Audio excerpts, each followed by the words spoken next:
25일 프랑스 파리에 있는 디올 매장 앞에서 중국인 유학생 50여 명이 떼지어 시위를 해 전 세계를 놀라게 하고 있습니다. 이들이 파리에 있는 디올 매장까지 찾아가 시위를 한 이유는 디올이 공개한 한 컬렉션 의상 때문이었습니다.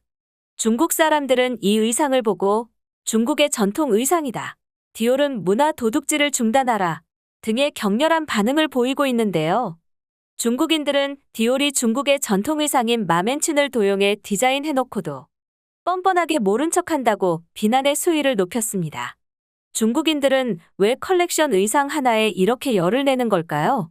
그것은 바로 디올이 그 의상을 한국에서 공개했기 때문입니다. 그 의상은 흡사 한복의 주름치마를 닮았는데요. 그 의상을 발표하면서 마리아 그라치아 치우리 디올 크리에이티브 디렉터는 디올의 2022 새 시즌의 콘셉트에 대해 기존의 디올 이미지를 탈피한 것이라고 설명했고 통합의 의미라고도 전했습니다. 이 말을 되짚어보면 이 의상은 한국과 프랑스 문화의 통합을 의미한다는 뜻이고 그 바탕에는 중국의 마맨춘이 아니라 한국의 한복이 있음을 이야기한 것이죠. 중국 네티즌들은 바로 이 점에 화가 난 것입니다. 중국 사람들은 자신들의 한푸가 한국에서 한복이라는 이름으로 도용되고 있다고 주장을 하며 난리법석을 떨고 있었는데 세계에서 가장 유명한 명품 브랜드에서 한복이 한국 고유의 전통 의상이라고 못을 박은 것이나 다름없는 상황이 되었기 때문이죠. 중국인 자신들은 전 세계 온갖 문화를 베끼거나 빼앗으려고 별짓을 다하면서 고작 치마 양옆에 주름이 있다는 이유만으로 자신들의 문화가 약탈당했다는 등 난리를 떠는 이 상황이 참으로 어이가 없지 않나요? 오늘은 중국인들이 이토록 남의 문화를 베끼는데 열중하고 자신들의 문화에 민감하게 구는지 알아보도록 하겠습니다. 여러분, 메이드 인 차이나 하면 뭐가 떠오르시나요? 저는 짝퉁이라는 단어가 떠오릅니다. 남의 것을 교묘하게 베낀, 그러나 품질은 처참하게 엉망인 제품. 그게 메이드 인 차이나가 가지고 있는 이미지인데요. 이 중국의 짝퉁은 식료품부터 가전제품, 자동차, 심지어는 상표까지 품목과 산업을 가리지 않고 판을 치고 있는데요.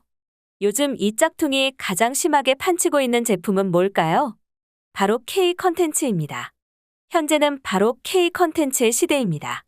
한국의 가수 BTS가 전 세계에서 가장 사랑받는 가수가 되어 빌보드 뮤직 어워드에서 수상을 하고 넷플릭스에서 스트리밍되는 한국의 드라마가 전 세계 1위를 하기도 하였습니다. 우리 영화감독과 배우가 세계적 권위의 영화제에서 수상을 하고 한국 작가의 책이 해외 유수 문학상을 받는 일도 이제 우리에게는 익숙합니다. 대한민국의 문화가 세계인의 마음에 스며드는 시대에 살고 있는 것입니다.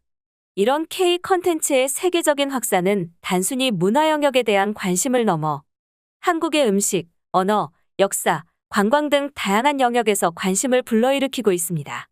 문제는 그 관심을 제일 많이 보이는 나라가 바로 짝퉁의 대명사 중국이라는 것입니다. 중국이 한국의 문화를 표절한 사례는 수도 없이 많아서 일일이 열거하기조차 힘듭니다. 2016년부터 2020년까지 한국 예능이 중국에서 표절당한 횟수만 18회입니다. 여러분들이 아시는 대부분의 예능은 모두 표절이 되었습니다. 무한도전, 런닝맨, 프로듀스 101 등 유명 예능 프로그램은 물론 넷플릭스에 방영돼 크게 인기를 끌었던 오징어 게임까지도 예능으로 표절되었습니다. 예능뿐만이 아닙니다. 한국 기업들의 상표권 역시 표절되어 사용되고 있습니다. 빙수 전문점인 설빙은 중국에서 상표를 도용당해 소송을 진행했었습니다. 단순히 상표뿐만 아니라 인절미 빙수, 딸기 빙수와 같은 메뉴는 물론 카페 내부 구성과 진동벨까지 중국 업체가 그대로 베꼈습니다. 2018년에는 무려 국내 53개 기업이 상표권에 대한 공동소송을 진행할 정도로 중국에서는 한국 기업의 상표를 무단으로 사용하는 곳들이 많습니다. 요즘 중국에서는 이런 것들보다 더 크게 베끼고 싶어 하는 것이 있습니다. 바로 한국의 문화와 역사입니다. 중국 드라마나 예능에서 갑자기 김치를 담궈 먹는 장면이 나오질 않나. 한복을 입은 사람들이 나오는 사극을 만들질 않나. 한국 방송인지 중국 방송인지 알 수가 없는 오묘한 장면들이 계속해서 나오고 있습니다. 이를 두고 언론에서는 문화공정이라는 용어를 씁니다. 문화공정이란 중국이 세계 각국의 문화를 마치 중국이 원조인 것처럼 만들려고 하는 행태를 말합니다. 한국의 전통 음식, 전통 이복을 마치 원조는 자신들의 것이었다는 듯이 행동하는 것이죠.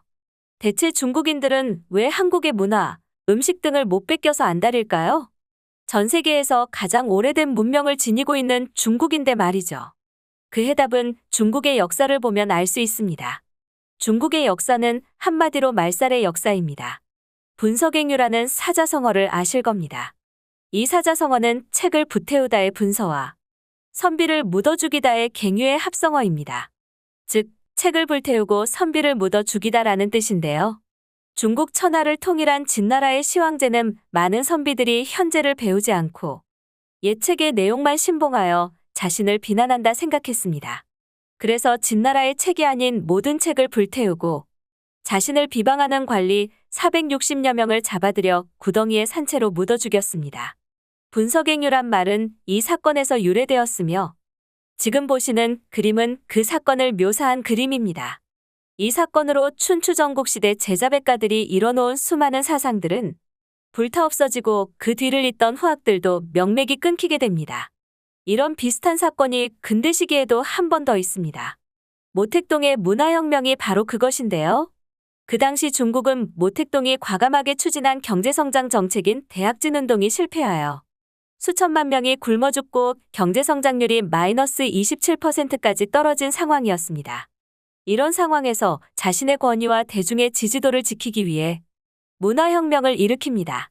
모택동은 정치에 무지한 대학생들을 홍위병으로 둔갑시켜 대학진운동을 비판하는 인물들을 잡아들이고 탄압하기 시작합니다.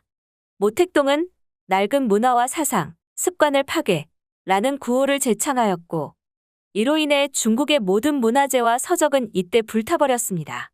분서갱유와 문화혁명 이 두 가지 사건으로 인해 중국은 사실상 자신들의 역사와 문화 대부분을 잃어버렸습니다.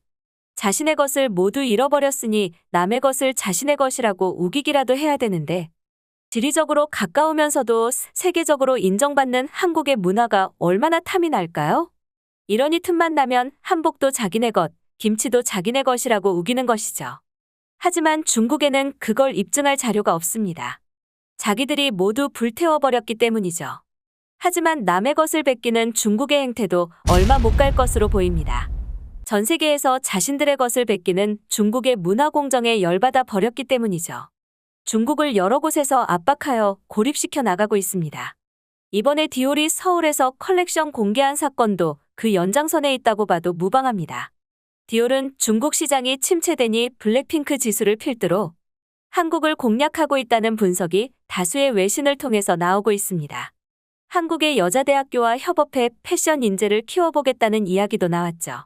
세계 명품 시장의 큰손 중국이지만 코로나19 이후 강화된 것처럼 보이는 폐쇄성의 한국으로 시선을 돌렸다는 분석입니다. 또한 전 세계 여러 나라에서도 중국의 짝퉁에 대해 공격적인 태도로 나서고 있습니다. 일례로 중국 초대형 패션 플랫폼 쉬인을 향해 국제적 소송이 빗발치고 있습니다. 월스트리트 저널에 따르면 쉬인이 상표권 침해 혹은 디자인 표절 사유로 여러 패션 기업에게 고소당한 사실이 확인됐다고 보도했습니다. 미국 대표 패션 기업 랄프 로렌과 선글라스 브랜드 오클리 등이 문제를 제기했으며 인스타그램 등 소셜미디어를 통해 자체 제작 상품을 판매하는 영세 업체들까지도 함께 소송에 나선 것으로 밝혀졌습니다. 미국 법원에 제기된 쉬인에 대한 상표권 침해나 표절 소송은 최근 3년간 50여 건에 달한 것으로 나타났습니다. 미국 스트리트 패션 브랜드 스투시는 쉬인이 티셔츠에 자사 상표를 붙여 판매하고 있다고 밝혔습니다.